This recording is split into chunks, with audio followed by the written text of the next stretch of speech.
secteur des services à la personne est atone. Le nombre d'heures travaillées ne cesse de reculer depuis 2010. Malgré un immense potentiel de croissance, le marché peine en effet à trouver un second souffle après la forte croissance du nombre d'heures constatée suite au plan Borloo. Dans ce contexte, une seule certitude, les prestataires de services doivent réduire leur dépendance au soutien fiscal de l'État en intensifiant leur stratégie de croissance, notamment en travaillant sur la qualité des services. À ce titre, les outils numériques constituent des opportunités considérables pour monter en gamme, mais aussi pour gagner en visibilité et accroître la productivité, aussi bien en front qu'en back-office. Mais le digital rebat également les cartes du jeu concurrentiel.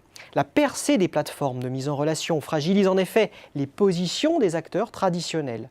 Alors oui, le secteur est en panne de croissance, mais il se structure peu à peu.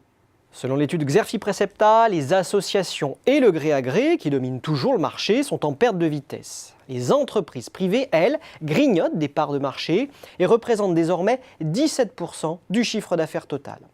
Avec plus de 32 000 structures actives début 2018, leur nombre a littéralement explosé en 10 ans du fait des nombreuses aides fiscales au secteur. Les associations n'ont pourtant pas dit leur dernier mot et elles ne manquent pas d'atouts. Je pense en particulier à leur image positive dans le domaine de l'entraide, à leur savoir-faire et leur notoriété sur le segment de l'aide aux personnes âgées et dépendantes, sans oublier leur forte présence dans les zones rurales, souvent délaissées par les entreprises privées. Quant aux plateformes digitales, elles montent certes en puissance, mais elles n'ont pas encore complètement pris le pouvoir. Quels sont alors les leviers actionnés par les acteurs traditionnels pour s'imposer sur ce marché ?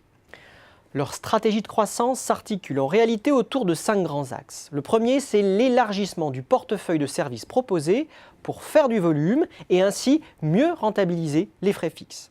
Le deuxième axe, c'est la montée en gamme pour se différencier et apporter une véritable valeur ajoutée par rapport au gré à gré. Pour contrer la percée des plateformes digitales, les acteurs étendent leur réseau physique en optant surtout pour la franchise. Pour surmonter leurs difficultés à recruter, les organismes de services à la personne s'attachent à renforcer leur marque employeur. Enfin, les acteurs exploitent les outils digitaux pour améliorer les services aux clients et optimiser leur gestion interne. Certains ont même lancé leur propre plateforme de mise en relation.